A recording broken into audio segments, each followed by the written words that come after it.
time of great paradox. Just weeks ago, we re-elected our nation's first black president. And so many believe that we finally have reached this colorblind nirvana, that we've made it, that the days of racial caste and discrimination are a thing of the past, part of our nation's racial history, not truly our nation's racial present. And things do look good from a distance. You turn on the television and there's President Barack Obama standing in the Rose Garden looking handsome, dignified, and in charge. And then you flip the channel and there's Michelle Obama digging a garden in the backyard of the White House, not as a servant or as a maid, but as the First Lady, schooling the nation on good health and how to be good stewards of our planet. And you flip the channel again and there's the whole Obama family descending the steps of Air Force One, just looking beautiful, standing proud, waving to the crowd, cheered by America and the world. But then you drive a few blocks from the White House and you discover there's another America. And you wonder what wrong turn you made and how you managed to miss that promised land, though you reached for it with all your might. A vast new racial undercaste now exists in America, though their plight is rarely mentioned on the evening news. Obama won't mention it. The Tea Party won't mention it. Media pundits would rather talk about anything else. The members of the undercaste are now largely invisible to those who have jobs, live in decent neighborhoods, and zoom around on freeways past the virtual and literal prisons in which they live. Many of us have been lulled to sleep by the appearance of great racial progress and the rhetoric of colorblindness, a deep sleep from which many people are only just beginning to awaken. Martin Luther King Jr. once said there is, quote, nothing more tragic than to sleep through a revolution, end quote. And he was talking at that time about a profound moral revolution that was underway in this country, a struggle for the dignity and humanity of all humankind, a struggle to end what was then America's latest caste system, known as Jim Crow. And in the months just before his death, he spoke to a large audience. He told a story about Rip Van Winkle, who famously fell asleep for 20 years, and explained that when Rip began his extended nap, there was a sign posted on the wall outside of a nearby inn that had a picture of King George III emblazoned on it. But when Rip woke up, 2 decades later, there was a picture of George Washington on it. And Dr. King pointed out that the most striking fact about Rip Van Winkle was not that he had slept for 20 years, but that he had slept through a revolution. He said, quote, there are all too many people who, at some great period of social change, failed to achieve the new mental outlooks that the new situation demands. Well, I think his words are as relevant today as they were back then. Many of us, myself included, slept through a revolution, actually a counter-revolution. A counter-revolution that has blown back so much of the progress that Dr. King and so many other advocates fought for and some died for. This counter-revolution has occurred with barely a whimper of progress, even as millions of people have been rounded up, locked in cages, and then stripped of the very rights supposedly won in the civil rights movement.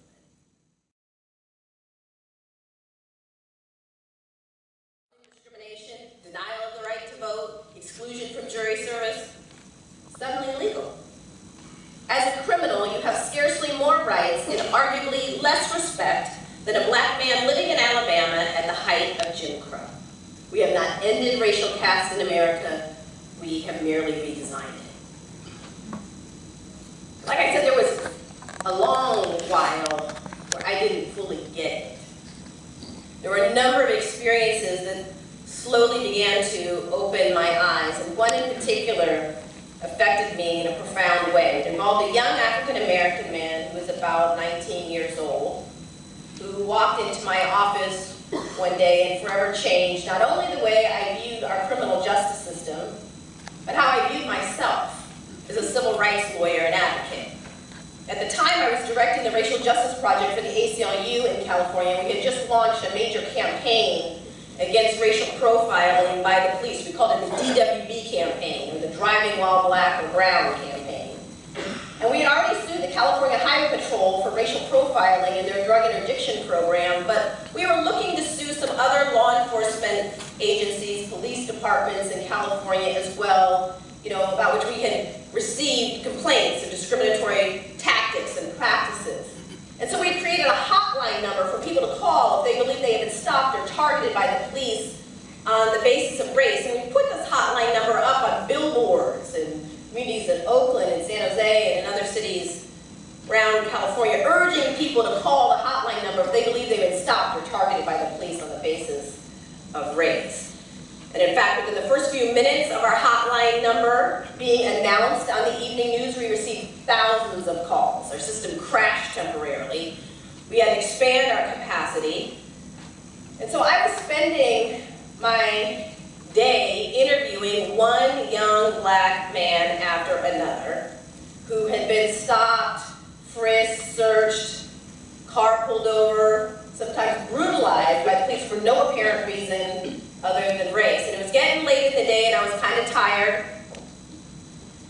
And this young man walks into my office carrying a thick stack of papers, about this thick. He had taken detailed notes of his encounters with the police over about a 9-month period of time.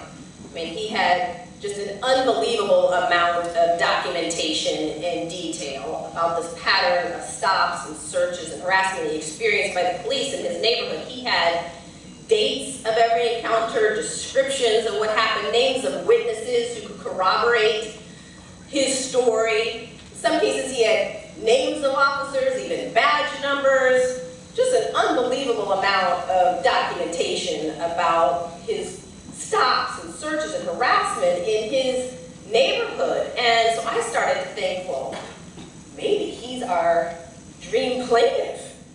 We had received so many complaints from the Oakland Police Department, and the stories he was telling about what's going on in his neighborhood were corroborated by the other stories we had heard about what's going on there. And I started thinking, well, maybe he's the one. Maybe he'll be our lead plaintiff in the class action suit we're planning to file against the Oakland Police Department. So I started getting excited, asking him more questions. He's talking about he's well-spoken, he's a good-looking young man. I started to think he'll do great with the media. Maybe he's the one we've been looking for. And then he says something that makes me pause. And I said, what did you say? Or what did you just say? Did you just say you're a felon? Did you say you're a drug felon? And he gets quiet and he's staring down the table for a while, and he finally looks up and looks me right in the eye and he's like, yeah, I'm a felon, but let me tell you what happened to me. I was set up, I was framed. He starts telling me this big, long story, and I was just shaking my head thinking, this isn't going to work. We had actually been screening people with prior criminal records. When people call our hotline number, we would send a form to them to fill out, asking them a bunch of questions about their experiences with the police, and one of them was, have you ever been convicted of a felony? We believed we couldn't represent someone who had been convicted of a felony as a named plaintiff in a racial profiling case, because we knew that if we did, law enforcement and the media would be all over us saying, well, of course the police should be keeping an eye on him. He's a felon, he's a criminal. And we knew that if we put someone with a felony record on the stand as a named plaintiff, they'd be cross-examined for an hour in front of the jury about their prior criminal history, undermining their credibility and distracting the jury's attention away from the conduct of the police and putting it all on the prior criminal activity of our plaintiff. And so we had been screening people with prior criminal records, and he had not checked the metaphorical box. And so I was just looking at him saying, I'm sorry, I am sorry, but we are not going to be able to represent you if you have a felony record. He keeps trying to explain that police framed me. I'm telling you, the police framed me. They set me up. They planted drugs on me, and they beat up my friend, and started trying to give me names of officers and tell me the whole story. He said I just pled out. I took the plea because they said that if I just took the plea, that I just have felony probation. I could walk out, but that if I tried to fight this thing, that they would see years, decades for me behind bars. So I just took the plea, so I couldn't face the time. I just took the plea. But I'm innocent. I'm telling you, I'm innocent. I'm like, I am sorry. I cannot represent you if you have a felony record. And he keeps trying to give me more information, and I keep shutting him down, and then finally he becomes enraged. And he says to me, "You're no better than the police. You're no better than the police. The minute I tell you I'm a felon, you just stop listening. You can't even hear what I have to say." He says, "What's to become of me? What's to become of me? I can't get a job anywhere because of my felony record. I can't even get housing. I can't even get access to public housing because of my felony record." He says, "I gotta sleep in my grandma's basement at night because nowhere else will take me in." He says, "Do you know I can't even qualify for food stamps because of my felony record? How am I supposed to feed myself? How am I supposed to take care of myself as a man?" He says, "Good luck finding one young black man in my neighborhood they haven't gotten to yet. They've gotten to us all already." With that, he snatches all those papers and notes up and just starts ripping them up into tiny little pieces, throwing them in the air, just snow and white paper in my office, and he walks out yelling at me, "You're no better than the police. I can't believe I trusted you." Well, several months after that, I'm doing a public access television show that was broadcasting live out of his neighborhood in Oakland. I was doing public access television because we were trying to organize several thousand people to attend a protest against the governor's refusal to sign racial profiling legislation. And we've been holding town hall meetings up and down the state, launched a major media campaign, and we were urging people on public access TV to get on the bus in a couple of days to head to the Capitol to protest the refusal to sign racial profiling legislation. So it was broadcasting live out of his neighborhood. The minute the show goes off the air, he comes bursting in the studio carrying his dirty potted plant, and he comes rushing up to me. He's all emotional, practically on the verge of tears, and he says to me, "I'm just here to tell you I'm sorry. I'm just here to tell you I'm sorry. I'm sorry for the way I treated you. I should have treated you that way. I shouldn't have spoken to you that way." He says, "I've been seeing you on the news. I've been seeing you out there trying to fight for our people, trying to do the right thing. I shouldn't have treated you like that. It's like I would have bought you some flowers, but I still don't have any money. I snatched this plant off my grandma's front porch." Just hands it to me. And then he turns around and goes running out of the building. And I go chasing after him. He's all emotional. He's bursting out of the building. I go chasing after him. He jumps into this broke down car and disappears. Well, several months after that, I'm in my office, open up the newspaper. What's on the front page? Well, the Oakland Riders police scandal is broken. Turns out that a gang of police officers, otherwise known as a drug task force, had been planting drugs on suspects, beating folks up in his neighborhood, and who was identified as one of the lead officers charged with planting drugs on suspects and beating folks up? The officer he had identified to me as having planted drugs on him and beat up him and his friend. And it was only then that the light bulb finally started to go on for me. And I thought to myself, he's right about me. I am no better than the police. The minute he told me he was a felon, I just stopped listening. I couldn't even hear what he had to say.